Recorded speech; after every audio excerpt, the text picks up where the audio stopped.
Pero ya está con nosotros Luis Mesina.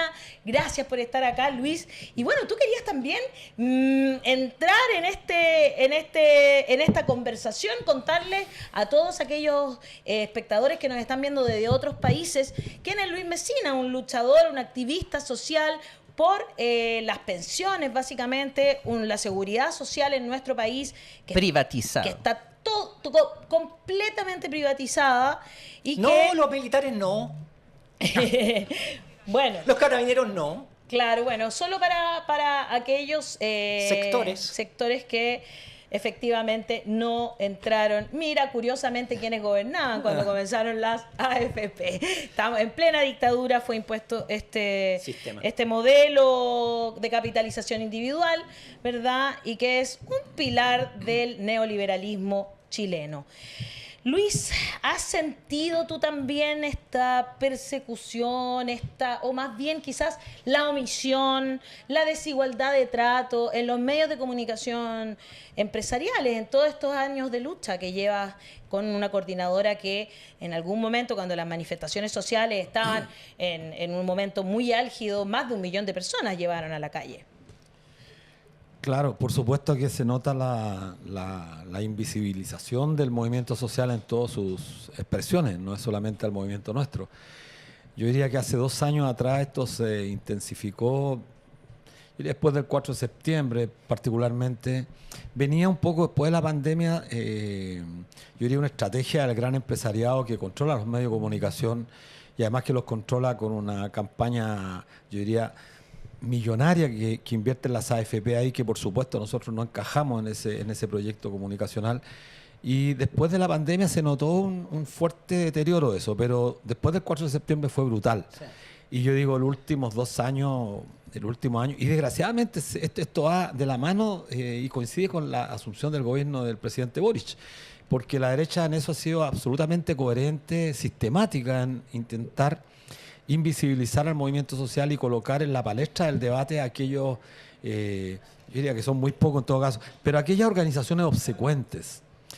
En este país lo que se pretende, y Chile creo que es un error, a diferencia de lo que está ocurriendo en el resto de los países, que sin duda están enfrentando situaciones críticas, es que en Chile no hay espacio para el análisis crítico.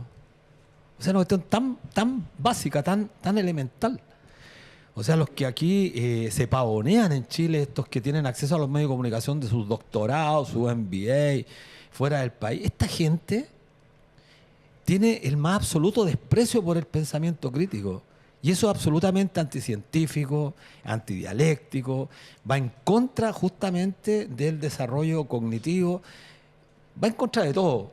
Al fin de cuentas va contra la democracia y creo que eso es relevante decirlo. A mí me da la impresión a veces, Luis, que sabes que estamos en un momento del mundo en que valores como los que tú estás nombrando, digamos, ya no existen. ¿Y será eso también una forma en que va ganando el neoliberalismo? Bueno, por supuesto, yo creo que pero el neoliberalismo yo tengo no sé si un matiz o una diferencia mucho más grande con aquellos que aún persisten en señalar al neoliberalismo como el triunfador de toda esta época. Creo que estamos entrando en una fase donde el neoliberalismo está ya en bancarrota. Yo soy de los que cree que ya topamos fondo. Las expresiones de lo que está pasando a nivel planetario en el tema de las relaciones internacionales, el caso México-Ecuador, creo que es la expresión más clara de la decadencia, de la exposición a la cual están expuestos los distintos países de la región. Yo diría, vociferantes palabras de Milei hace poco respecto a la expansión territorial, bueno, da cuenta de que aquí hay fanáticos que beben muchas veces en concepciones absolutamente superadas por la historia y que sin embargo están dirigiendo los estados de nuestra región. Y por lo tanto, efectivamente, no es que se haya impuesto el triunfo del neoliberalismo, lo que ocurre es que creo que la izquierda, la que debía ser protagonista de un debate a fondo, ha renunciado absolutamente al debate por distintas, yo diría, razones. La primera es porque abandonó derechamente. Los que se denominaban en la década de los 40, 50 keynesianos pasaron a ser partidarios de Milton Friedman. Y eso está en la izquierda, no estoy hablando de la derecha. Los socialistas que en un momento determinado, particularmente la socialdemocracia que se autodefinía como keynesiana, defensora de un estado de bienestar, finalmente abrazaron los postulados de Friedman y más papistas que el Papa. Entonces izquierda se derrumbó y el mundo social, el movimiento social a lo largo, yo diría el mundo en realidad, pero particularmente nuestra región no cuenta con referentes, pero además no cuenta con sujetos que estén dispuestos a librar una batalla en el plano de las ideas también. Y eso es lo más trágico. Entonces se van imponiendo conceptos que se repiten una y otra vez, cuyos contenidos son absolutamente falsos. Y eso es lo trágico, porque vamos normalizando una determinada idea. Por ejemplo, en el tema de seguridad social, esta idea de que los sistemas de reparto están colapsados, quebrados. Exacto. Bueno, los sistemas de reparto enfrentan dificultades como enfrentan todos los sistemas de pensión en el mundo. Todos. Porque efectivamente no hay un problema, hay un hecho que hay que resolver, que la ciudadanía, la población está viviendo más. Eso es un hecho objetivo. Las tasas de natalidad están cayendo, también es otro hecho objetivo.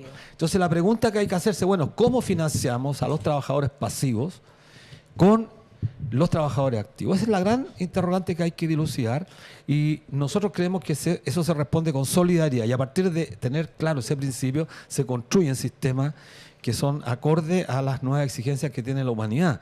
Porque lo otro es esta mirada mercantilista de la historia, esta mirada monetarista que pretende que cada uno se la arregle como pueda. Y eso está demostrado que es un absoluto fracaso. La capitalización individual es un absoluto fracaso. Y esa es la disputa que creo que hay hoy día en el mundo, pero los trabajadores estamos huérfanos de coberturas periodísticas, por eso se agradece tanto estos espacios que son una de las pocas voces donde podemos hablar. Eso me pasa, perdona, que yo quiero ir a algo que es un punto que a mí como periodista, y lo quiero decir acá, me importa mucho. Y tiene mucho que ver con cuáles son las fuentes que se entrevistan. Y ahí es donde vemos todos los sesgos. El sesgo de género que se ha analizado mucho por la ONU, etcétera, y Chile está completamente al debe. O sea, de verdad, incluso se ha visto que defienden más a los agresores que a las agredidas cuando estamos hablando de femicidio, es una cuestión impactante, o violaciones, abusos, es una cuestión impactante. Pero el sesgo también que existe con este binominal, ¿no? Con entrevistar siempre, hay una desigualdad de trato con las fuentes que es evidente. Y eso está mal, ¿no? A eso me refiero yo cuando digo, no, con que según el binominal todavía ponen a 2 de derecha y 2 de izquierda y el de izquierda es Fidel Espinosa, estamos fritos, digamos, ¿no? O sea, ustedes mismos le respondieron incluso a la presidenta del Partido Socialista, Paulina Bodanovich, senadora designada, como que su vuelta de chaqueta, por decirlo de alguna forma, ¿no? Ahí lo estamos viendo. Es que yo creo que nunca, bueno, pero me parece que, no sé, Hassan estaba interrumpiendo. No, pero, no sé, ¿quién iba a hablar? No, que tú querías hablar algo, parece, ¿no? ¿Querías comentar algo o me responde sobre esto? Sigue. No solamente decir que, mira, eso lo que plantea la senadora Bodanovich, la presidenta del Partido Socialista, en una actitud absolutamente beligerante con el movimiento social en un programa de alta audiencia, bueno, no digo alta audiencia, pero un programa de televisión abierta como Tolerancia Cero, se permitió descalificar al movimiento No Más FP. O sea, señalar que no teníamos propuesta. Una cosa es que ella discrepe de la propuesta, pero compara el movimiento nuestro con el movimiento de Bernardo Fontaine. Entonces, en ese sentido, ella se pone más cerca de él que del movimiento social. Bueno, pero eso no es una casualidad. No es una casualidad. Eso se corresponde con la estrategia de parte, yo diría, importante de quienes están desgraciadamente hoy día en el gobierno. Porque al final en el gobierno Boric, el gobierno del Frente Amplio que llegó con un relato, con una supuesta mística distinta, finalmente terminaron en los cargos más importantes las mismas personas que fueron cuestionadas en el estallido, en la revuelta de octubre. Mario Mancé, Carolina Toá. O sea, los puestos más importantes está esta gente. Y esta señora Bodanovich, que además, como dices tú, valida la política de Fidel Espinosa. Entonces, gente que no tiene nada que ver con el socialismo, hay que decirlo claramente. Creo que ellos se arropan en una palabra que les queda absolutamente grande. Ahora, ¿cómo hacerlo? Bueno, creo que estos espacios, insisto, la posibilidad de instalar estos temas y de abrir el debate, aunque eso implique recibir todas las andanadas de crítica, las fake news y las descalificaciones, creo que tenemos que hacerlo. No hay otra alternativa. Absolutamente. Hassan y Daniel, los dos querían pasé un comentario. al debate. Tú dijiste la empresa empresarial. ¿Lo vaya ahora en qué comuna está? Pedro Aguirre Cerda, Pedro Aguirre Cerda, sí. Tiene un alcalde, se llama Luis Astudillo, sí, que es médico. Sí. ¿Y a quién entrevistaron cuando pasó lo de al alcalde de la Florida, claro. que es el alcalde. O a la alcaldesa de Providencia. También, entonces, tú tienes toda la razón. O sea, claro. hay un tema en Los Valledor, que un problema, tiene un alcalde, tiene un responsable, y van a entrevistar toda la prensa como siguiéndolo al alcalde de la Florida. Ahí tenés una muestra, un ejemplo, una muestra claro. de lo que tú decías que es clarita. A ver, yo quiero preguntarle con quien nos conocemos, pero don Luis, que usted dijo algo que es muy cierto, ¿no? El sistema de reparto, o solidario también, dicen que está quebrado. Entonces, dice, tiene que haber otro sistema. El sistema entonces de capitalización individual. No funciona, lo dijo. No funciona. Vea su pensión, vea lo que le llega a final de mes de su pensión con el sistema de capitalización individual.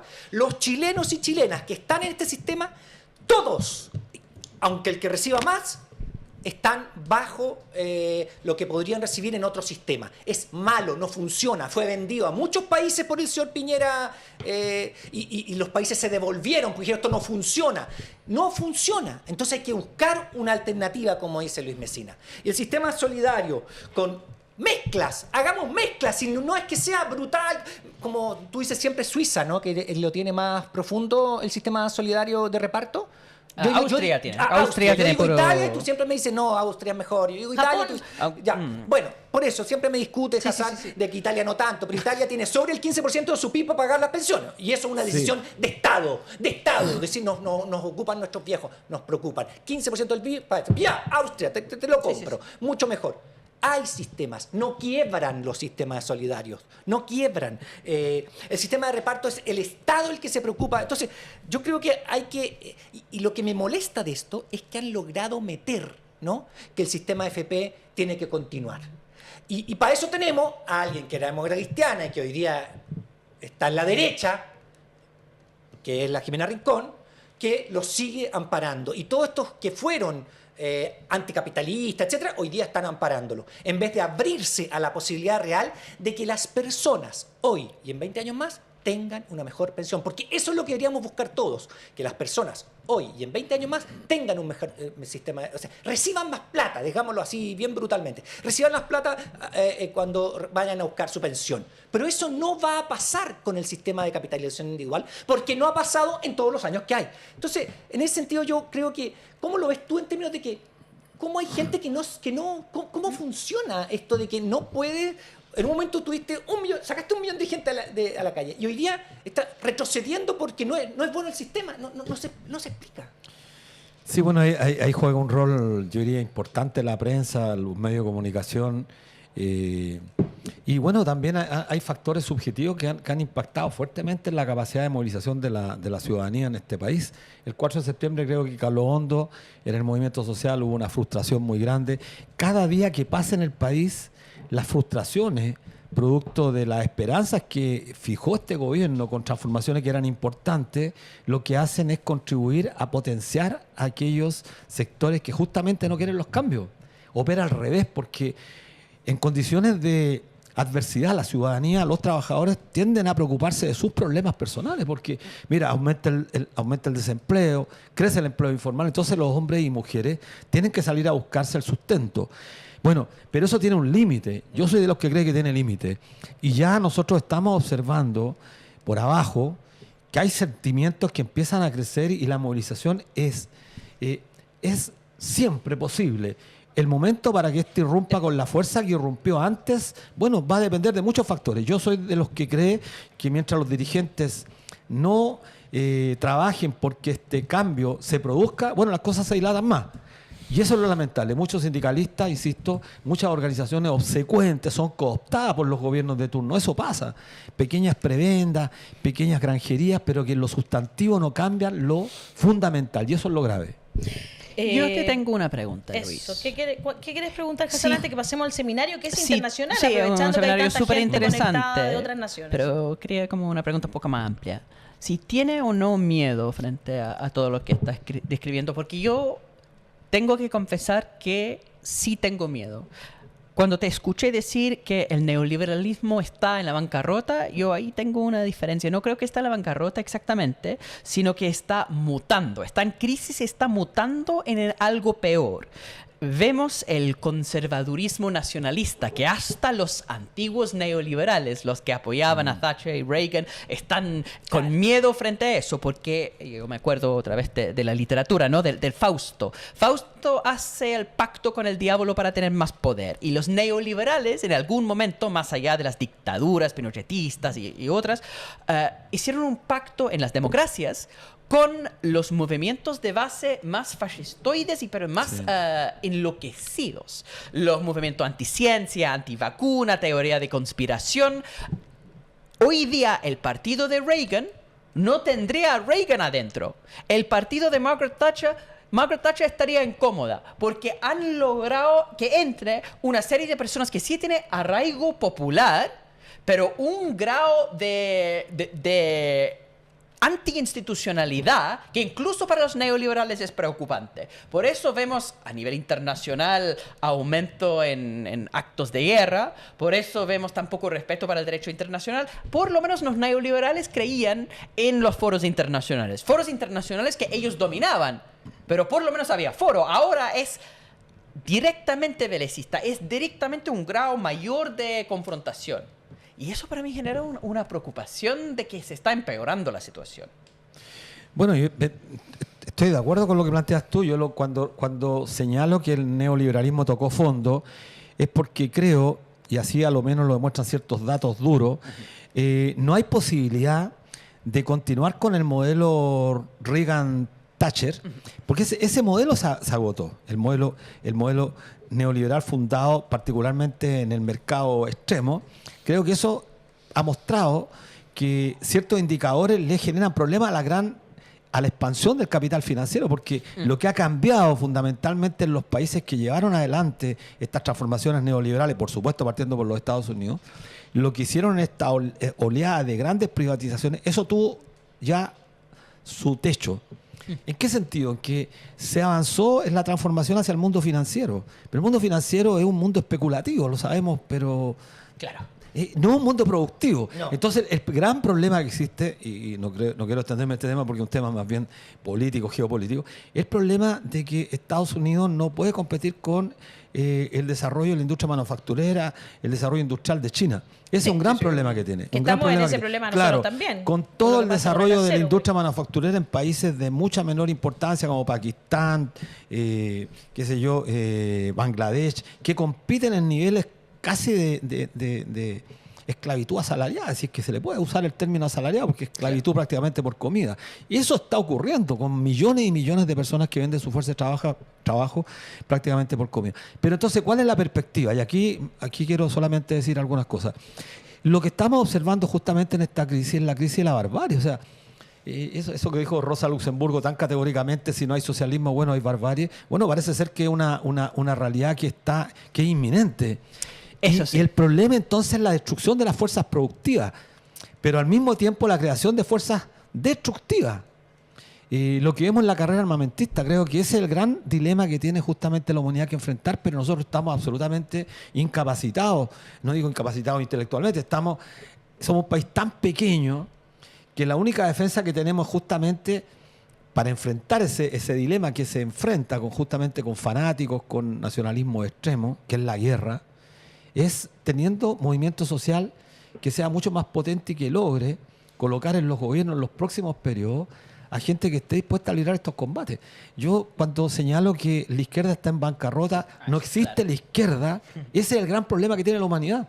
Porque la izquierda representó al mundo del trabajo, con errores, con aciertos, con concepciones que eran cuestionables. El estalinismo fue cuestionado por muchos, yo me inscribo entre esos, que cuestionábamos fuertemente al estalinismo, pero sin embargo existía un mundo y existían partidos obreros que levantaron las reivindicaciones de la sociedad y que permitieron avances importantes, civilizatorios.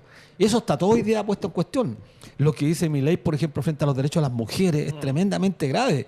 Pero estamos aquí a la vuelta de la esquina. Pero lo que plantea Hassan, justamente respecto de este escenario tan bélico que se ve en los Estados Unidos, por cierto que es alarmante. El triunfo de Donald Trump parece ser una posibilidad cierta hoy día y que, claro, nos va a abrir un conflicto grandísimo en la región porque apoya a Milei, va a apoyar al gobierno de Ecuador. Quizás que otros países van a tomar este ejemplo tan disruptivo que tomó Ecuador sin medir las consecuencias frente a un país mucho más grande como México y que abre la posibilidad nuevamente de imaginarnos en esta zona escenarios bélicos tremendamente grave para nosotros. Muy grave. Por eso estamos en esa idea nosotros de reinstalar un tema que convoca a las mayorías. Y el tema que convoca a las mayorías hoy día es la defensa de la seguridad social. Sí, nosotros pensamos que sigue siendo ese el problema. Vamos a eso justamente. Jenny desde México incluso nos escribe y dice, en México la derecha privatizó las pensiones, ya que nos siguen viendo desde otros países, la manejan los bancos, dice, y si no ahorras, no tienes pensión. Y el presidente AMLO le da a todos los jubilados 6,000 pesos bimestrales. Y por acá también tenemos a alguien que nos habla de que recibe 145,000 pesos de pensión, mientras el Estado le entrega 206,000 pesos. Es el Estado el que se lo aporta a su pensión. La PGU, efectivamente. Entonces, bueno, el seminario es un seminario internacional en defensa de la seguridad social que está convocado por la Coordinadora Nacional de Trabajadores y Trabajadoras No Más AFP. Ahí lo estamos viendo para que nos cuentes sobre los expositores, sobre quiénes van a estar ahí, porque hay muchas personas de otros países justamente viéndonos ahora. Así que bueno, hay gente de México, efectivamente contarlo. Vienen representantes de México. En México existen las AFORE, que no son el símil de las AFP. También existe un sistema, bueno, se impuso un sistema muy similar al nuestro, no del todo idéntico, igual que en Colombia, que son los 3 países. Mira, van a haber 3 países que tienen capitalización individual. Chile, México y Colombia. Y 3 países que tienen sistema de reparto, Brasil, Argentina y España, que son distintos también, porque es relevante a propósito de lo que decía Stingo. Es importante comprender que no todos los sistemas son únicos. Claro, son sistemas que tienen híbridos mezclados. Claro, y que son sistemas que se corresponden con la realidad del lo que ellos llaman el mercado laboral. En el caso chileno, un mercado laboral que tiene mucha precariedad, el empleo inestable, los salarios son bajos. Entonces, este modelo de capitalización fue construido por un país ideal que no existe. Países con alta densidad, es decir, que para quienes nos escuchan, la densidad tiene que ver con los años de contribución. O sea, si yo trabajé 35 años y coticé 35 años, tengo 100% de densidad de cotizaciones. Bueno, en Chile eso está, en el caso de las mujeres, por debajo del 30%. Es decir, de toda la vida laboral la mujer solamente puede cotizar 30%, no porque quiera, sino porque la maternidad en este país la arroja al desempleo, le genera precariedades. Los cuidados en general, claro, ¿no? Claro. Entonces, este seminario se hace justamente en un momento crucial donde se está discutiendo justamente el tema de las pensiones, pero como bien decías tú, se discute el tema de las pensiones, pero no con el mundo social. La pregunta tuya es relevante. O sea, nosotros movimos millones, hemos levantado una propuesta y cuando el gobierno quiere consultar, ¿con quién conversa? Con las compañías de seguro, con las compañías de seguro, con las dueñas de la FP. Pero ya no estamos hablando de los medios de comunicación, estamos hablando del gobierno. Sí. Entonces, ahora, es evidente que el gobierno tiene que conversar con todos, pero deberá tener en la mesa a los empresarios y al otro día a los trabajadores y discutir las distintas propuestas que hay. Pero ¿qué pasó? ¿Qué pasa? Que cuando llegan los trabajadores a la moneda a entregar una carta, claro, los reprimen. Los reprimen. Pero mira, pasó lo siguiente, que este gobierno se enfrascó en una discusión con la derecha de manera sostenida. ¿Y qué ha ocurrido? Que de un 6% que originalmente planteaba para un seguro social, que nosotros siempre lo consideramos insuficiente, pero a lo menos permitía avanzar hacia un sistema distinto, finalmente hoy día están 3-3. Pero ese 3-3 es falso porque la derecha quiere 6-0 o 5-1 a lo máximo. Entonces terminaríamos con la paradoja, y esto es lo grave, que el gobierno del presidente Boric, que prometió acabar con la AFP, terminaría entregándoles más y entregándoles más dinero. Por eso esta propuesta que muchos defienden no es la propuesta del mundo del trabajo, esto de aprobar 3-3, porque eso no va a mejorar las pensiones, y si las mejora, las va a mejorar en un porcentaje que de todas formas va a mantener a la gran mayoría bajo la línea de la pobreza o por sobre la línea de la pobreza. Nosotros estamos planteando este tema y quiero dejarlo planteado acá también. En la clase política de este país, los partidos políticos de este país, lo que tienen como umbral, lo que tienen como aspiración en Chile es que los viejos de este país ganen como pensión algo cercano a la línea de la pobreza. Ese es el universo que aspiran. Y eso es gravísimo porque a lo menos debieran aspirar a un país cuya pensión esté en rango similar al ingreso mínimo. Y de ahí para arriba, no para abajo. Piensa tú que la línea de pobreza está en la mitad de lo que es actualmente el ingreso mínimo. Entonces, por eso la gente, los promedios son 220.000 pesos, se complementan con la PGU, que permiten un mejoramiento, pero con todo eso no llegamos a niveles de pensiones que sean suficientes para atender las contingencias en los estados críticos de las personas. Entonces se pregunta uno, con razón, si la PGU es la que resuelve el problema, ¿cuál es el sentido de seguir cotizando un sistema que solamente captura una fracción importante del salario para colocarlo como vehículo de la inversión extranjera? Eso es cierto. O sea, si la plata que tú... decimos que vas a hacer tu propia plata, pero al final el Estado te pasa más plata de lo que tú mismo cotizaste. Es absurdo. Claro, tengo una pregunta, tengo una crítica, no una crítica, un cuestionamiento a lo que tú dijiste. Sí. Porque tú dices, el tribunal, el gobierno dice, ya no va a hacer el 6% para el sistema solidario, el sistema, etcétera, sino que trae 3%. Pero aquí hay dos cosas que se chocan. Uno, la realidad política del Congreso. ¿Cierto? No podía hacerlo, no te van a dar el 6%. Correlaciones de fuerza. O sea, por eso. Y no te da más que un 3% si es que, porque ya el otro día Macaya dijo 6% para esto, y dice no. Y lo otro, que es una puerta que se abre para que se incorpore nuevamente el sistema de reparto. O sea, por eso te digo las dos cosas sobre la mesa para que tú desarrolles, digo. Sí, mira, ese tema es importante lo que señalas tú y qué bueno que me la formulas porque tiene que ver con un debate que está... soterradamente en el ambiente político. Cada vez que tú planteas un tema, por ejemplo, como este, ¿por qué no se avanza en el seguro social? ¿Qué te responden los parlamentarios o parlamentarias que hasta hace poco se ponían la camiseta amarilla? 46 a lo menos, 46 que firmaron la propuesta nuestra, que se la sabían al revés y al derecho. De esos 46, más de 30 todavía en el Congreso te dicen, pero es que las correlaciones de fuerza, Luis, un poco lo que me preguntaste tú. Pero las correlaciones de fuerza no son una postura estanca. No, se construyen las correlaciones de fuerza. Allende llegó con menos del 37% a la presidencia del país. Con menos del 37%. O sea, alguien que hubiese dicho esto, las correlaciones de fuerza eran totalmente adversas. Bueno, al año había nacionalizado el cobre. Pero al año había hecho una cosa que es mucho más importante que nacionalizar el cobre. Los trabajadores habían logrado aumentar su participación en el ingreso nacional de un 45, 46% a un 61%. Ese es un hecho concreto. Es decir, y en las próximas elecciones que hubieron, Allende no solamente disminuyó, sino que avanzó, al punto que muchos analistas serios internacionales señalan que el golpe de Estado se aceleró justamente por los resultados de la última elección en marzo 73. Claro, cuando Allende, lejos de perder, se iba acercando al 50%. Entonces, yo creo que las correlaciones de fuerza son constructos, son construcciones. Y es lamentable esta explicación, porque uno tendría que preguntarse al revés, ¿qué hubiese pasado si el gobierno dice, no, pues, esta es la propuesta seria, un 6%, y la derecha se opone? Entonces llama a los trabajadores a explicarle esta propuesta. Esto es lo que hay. Y que la derecha empiece a develar su mentira, su engaño. ¿Pero qué se ha hecho por el contrario? Negociar. Como dijo Tomic hace ya más de 55 años. Bueno, siempre se gana la derecha. Pero mira, tú recordabas a Macaya que dijo 6% o nada. Bueno, a mí lo que me llamó más la atención, que es lo más probable, es lo que dijo el nuevo presidente de la Comisión del Trabajo del Senado, el senador Moreira, que dijo, mira, el 3% estamos de acuerdo ya que tiene que ir a capitalización. La izquierda y nosotros estamos de acuerdo. 3%, que vaya ahora, mejoremos la PGU y el otro 3% lo dejamos para adelante. Lo seguimos conversando, en el fondo. Lo seguimos conversando.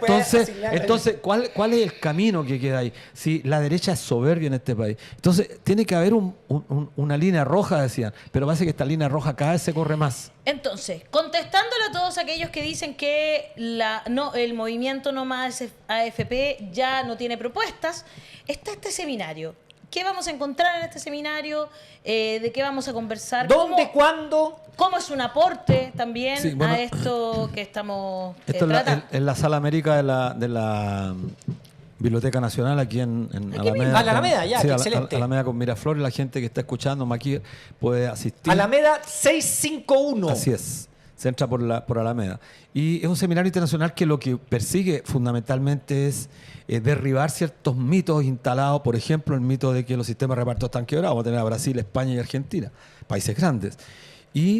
Pero además también entregar una cantidad importante de insumos al debate de hoy, de forma tal que quienes escuchen, participen ahí, puedan justamente derribar dogmas que se nos van instalando a nosotros mismos. preguntas, dudas, porque efectivamente ante tanta campaña sostenida, sistemática en los medios de comunicación respecto de que la capitalización es el único sistema, bueno, la gente a veces va creyendo. Entonces, ahí es re importante que frente a datos objetivos que se van a entregar, la ciudadanía pueda recibir esto como insumos para el debate que es, yo diría, tremendamente necesario. 11 y 12 de abril. 11 y 12 de abril. 11 y 12 de abril Están de 9 eso a 2 de la tarde. Sí. Muy interesante. Podemos llegar hacia el final nosotros después de hacer el programa. Pero Luis, bueno, ahí viene la pregunta. ¿Puede ir cualquiera? ¿Hay que inscribirse antes? Porque me imagino que hay un aforo limitado. ¿Se va a ver a través de sí, se va a transmitir medios a través de de YouTube. comunicación? Sí, se va a transmitir. Esperamos muy buena señal. Tenemos ahí técnicos que van a transmitir, esperamos, porque se va a transmitir para fuera del país también, para estos 6 países a lo menos. Y nos parece importante, o sea, que alguien coloque una nota disonante en este país. Cierto. O sea, mira, lo voy a decir así, incluso puede de repente sonar a veces hasta brutal. La derecha con el movimiento social no tiene nada que ver. Los sindicalistas tienen que tener claro que la derecha, por antonomasia, es nuestro enemigo. Pero también hay que decirlo, y aquí viene la disonancia fuerte. En este gobierno, voy a ser bien cuidadoso, en este gobierno no hemos encontrado absolutamente ningún aliado a las causas del movimiento social en materia de pensiones. Ninguno. Muy por el contrario. Lo que hemos encontrado es en alguna materia de muy buena manera una soberbia. Porque al fin de cuentas lo que se hace es justamente mirarle la cara a los empresarios, a las AFP. Mira, y yo creo que lo dije en alguna oportunidad acá, Mario Marcelli, nunca se debate esto. En 5 ocasiones desde bajo este gobierno, Mario Marcelli se ha reunido 5 veces fuera del país con los dueños de las AFP, con las compañías de seguro. Y no rinde cuenta acá porque no está obligado al hacerlo fuera del país. Claro, la ministra se reunió en 3 ocasiones de manera secreta en la casa de Salaquet. Entonces, es evidente que la presión que ejerce esta gente contra la democracia es gravísimo. Entonces, la nota disonante nuestra es esa. Nosotros tenemos absoluta autonomía de los gobiernos de turno. Ese es un principio que no es nuestro, un principio que levantó Recabarren, que levantó Clotario Blest con mucha fuerza, y nosotros lo hemos mantenido. Tuvimos autonomía con la presidenta Bachelet, con el presidente Piñera y, por supuesto, con el presidente Gabriel Boric, porque lo que nos anima y nos interesa única y exclusivamente restituir este derecho, porque a partir de tener este derecho fundamental, creo que los trabajadores van a estar en mejores condiciones para luchar por otras cosas que son relevantes. Pero si no tenemos lo mínimo, difícilmente le podemos pedir al mundo del trabajo que luche por mayores aspiraciones. A veces dicen, hoy los movimientos sociales, ¿dónde están? Bueno, pucha, consiguiendo lo mínimo, por lo mínimo de lo mínimo, que te reciban una carta en la moneda o en un ministerio, que es lo que hemos visto estos últimos días, pasó con las trabajadoras de la educación parvularia, claro. Pasó con los trabajadores de la CUT, pasó con los pescadores, más allá de que a lo mejor algunos dirán, oye, pero ellos fueron por el rechazo. Me da lo mismo, la verdad es que aquí estamos mostrando lo que sucede con los trabajadores, da lo mismo. Y también está pasando con algunas trabajadoras sociales de algunos institutos que trabajan con niños. Sí. De verdad, ha sido la semana pasada... fue de muchas movilizaciones, pero también de mucha represión a quienes deciden movilizarse y, por supuesto, una invisibilización total de los medios de comunicación empresariales. Te tengo una buena noticia, Luis. Vamos a retransmitir posterior a la voz de los que sobran. Bueno. Lo que nosotros, lo que esté sucediendo en ese seminario, ya que hay muchas personas en estos momentos preguntando cómo verlo, dónde se va a transmitir. Entonces, de los invitados. Posterior acá vamos a retransmitir. ¿Y viene quién? Me decía la Fran. El miércoles viene Javier Murillo, uno de, de España, de las personas que vienen justamente a debatir aquí, a conversar sobre seguridad social en los distintos países. Aquí el español Javier Murillo aquí Arroyo, doctor en economía por la Universidad Complutense de Madrid, miembro del Instituto de Investigaciones Marxistas. También imparte clases en el Diploma de Formación Continua de la Universidad Complutense de Madrid, análisis crítico de la economía mundial. Es autor del libro El milagro macroeconómico español, dinámica salarial e impacto sobre la estructura de propiedad. Hassan. También viene desde México, para todos los compañeros y compañeras mexicanos que nos están escuchando, Saúl Escoba Toledo, profesor investigador de la Dirección de Estudios Históricos del Instituto Nacional de Antropología e Historia, presidente de la Junta de Gobierno del Instituto de Estudios Obreros, Rafael Galván, licenciado en Economía por la Facultad de Economía de la UNAM y que ha publicado diversos ensayos y libros sobre la economía mexicana, el más reciente, El Camino Obrero, Historia del sindicalismo mexicano. Entonces tenemos un panel distinguido, muy distinguido, internacional. Cordialmente todos invitados, así que esperamos que sea un buen seminario. Muy bueno, así que necesitamos estas conversaciones, necesitamos que el debate público tenga lo que partiste tú diciendo, Luis, pensamiento crítico, disensos también por parte de quienes estamos en el mundo más progresista. No hay problema, no deberíamos, nosotros somos los que no tenemos que tenerle miedo al disenso. Creo que conversar, debatir, sentir, o sea, tener matices dentro de lo que nosotros también pensamos. Sería ¿no? tan interesante que esto fuera auspiciado por el Estado de Chile. Pensamos lo mismo. ¿Por qué? Porque hay que poner los temas sobre la mesa. Igual que los medios independientes. No, pero sin esperar condescendencia de estamos parte de los discutiendo medios. esto y hay que escucharla a todas las voces. El Estado debería decir, ya, escuchemos, ya, ¿cuánto necesitan? ¿Quién va a traer? Para escuchar. ¿Pero qué es lo que dicen? ¿Qué te dicen cuando tú estás conversando con...? Porque a nosotros nos han ubicado para intentar poner algunos avisos. ¿Ya? Pero bueno, primero, lo que nosotros sabemos que se habla por dentro es que nosotros somos muy críticos y por eso no lo hacen habitualmente. Pero además, la vez que nos sucede, luego nos dicen también que tenemos que tener otro tipo de medio. Nosotros no somos como un medio nosotros no somos un medio casa-clic, que tiene titulares en que nosotros tenemos otro tipo de medios y es nuestra opción, y eso hace que no podamos tener auspicio del gobierno porque ellos trabajan solo con agencias que tiene una lógica de clic, de casa-clic. Entonces es súper ridículo. Lo que yo para que vayáis entendiendo otra cosa. Es que quien debería inaugurar esto es la ministra del Trabajo chilena. Eso es lo que debería hacer. Sí, absolutamente. Le mandamos un saludo a Janet Jara, que la última vez que le invitamos no quiso venir. Pero no, lo que digo, el Estado debería estar detrás. No, por supuesto. Pero si a lo que ministra voy del es Trabajo, doy el inicio a esto. Eso es lo que debería pasar. Digo, para... Es que le tienen miedo a hacerlo. Porque después van a ser, no sé, eso es ridículo. Porque después van a ser criticados por los medios empresariales. Y temen a eso de una manera impactante. La otra vez lo hizo Janet Jara, se enfrentó a un empresario. ¿Y qué pasó después? No quiso seguir hablando de eso. No quiso seguir hablando de eso porque no... O sea, por favor... Recibió aplausos transversales y resulta que después de que lo hacen, ay no, es que se van a enojar con nosotros en la tercera. Chuta, bueno, si se trata de eso, bueno, no vamos a llegar adelante nunca. Po. Perdón que lo diga, lo conté todo nomás, son cosas que pasan por detrás de pantalla, pero lo conté nomás. Me da lata, ¿por qué me da lata? Ya. Hassan, ¿quieres decir algo antes de terminar? Bueno, seguimos... Cortito.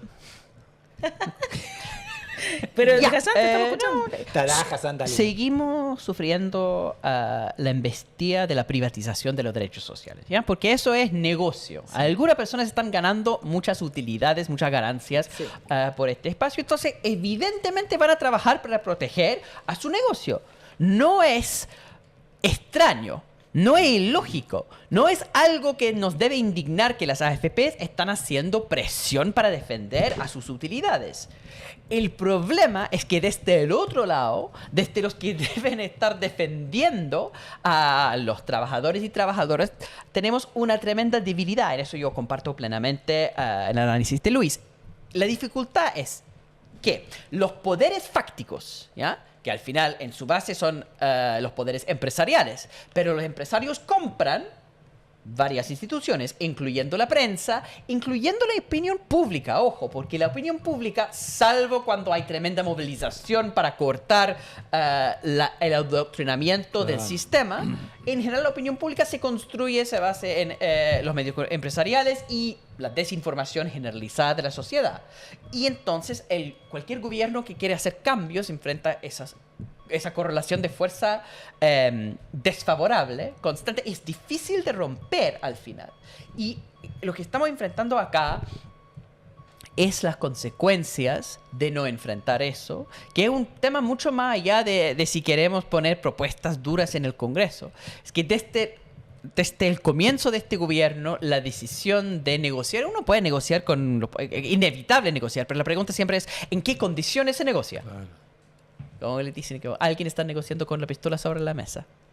Y los que están negociando con la pistola sobre la mesa son los empresarios. Una amenaza constante. Y si el gobierno no tiene la capacidad de negociar con la misma fuerza, porque no cuida su base movilizadora, tenemos un problema. Y yo creo que lamentablemente esta cuestión es crónica de muerte anunciada. Yo no criticaría a la ministra ni criticaría las negociaciones que están haciendo, porque después de la derrota del rechazo, más o menos todo esto es cuento inevitable. El problema es estrategia de antes.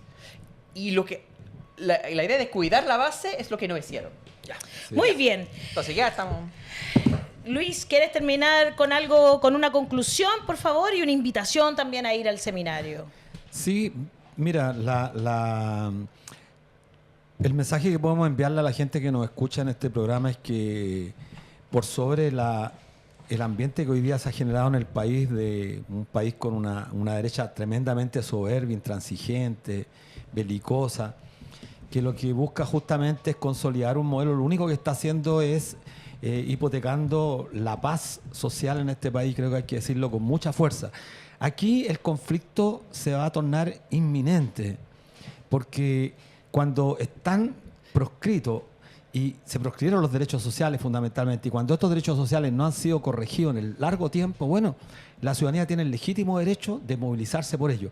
Y esto va a poner en cuestión justamente el tema de la criminalización de la protesta, porque no nos olvidemos que hace 2 semanas atrás, a raíz de la declaración del senador Núñez, hubo toda una ofensiva también. Y también notamos la ausencia de una izquierda que saliera al paso a decirle a esta gente que la movilización social es inherente a la condición de la existencia de los movimientos sociales. Bueno, ese es el llamado a este seminario del día viernes 12, ¿sí bien digo? 11 y 12, 12, claro. 11 y 12 y sobre todo a tener esperanza y fe en la fuerza social del mundo del trabajo. Porque no puede seguir existiendo un modelo como el chileno que descanse en los hombros de ya menos de 6 millones que somos los que cotizamos permanentemente para mantener un flujo de capital a beneficio de grandes capitalistas chilenos. Este modelo, guste o no guste, tarde o temprano va a caer. Porque no se resiste, claro. Y por lo tanto creo que lo que tenemos que hacer es un llamado a toda la gente a sumarse a esta estrategia de restituir la seguridad social. Porque bien lo decía Hassan, va a ser penoso que el gran legado del actual gobierno, el legado de este gobierno, sea la consolidación del negocio privado en los derechos sociales. Eso va a ser lo grave. Wow, eso sería gravísimo, la verdad. Bueno, y muchas gracias por la invitación a ustedes. Muchas gracias, por supuesto, Luis, como siempre, muy claro en tu postura y en decir y demostrar que la coordinadora No Más AFP tiene muchas ideas y está vivita y coleando. Y está vivita y coleando, exactamente. Paulina, escucha, la coordinadora tiene ideas. Ya no voy a dar. ¿Aún no eres parte de la comunidad de La Voz de los que Sobran? Suscríbete a nuestro canal de YouTube y no te pierdas todos los días de lunes a viernes el matinal de La Voz de los que Sobran. Disfruta de contenido exclusivo, entrevistas y mucho más. Apoya el periodismo independiente, dale like, suscríbete y activa la campanita. Participa en nuestras transmisiones en vivo y comenta. Podrás revisar los momentos destacados de la semana y mucho contenido de calidad.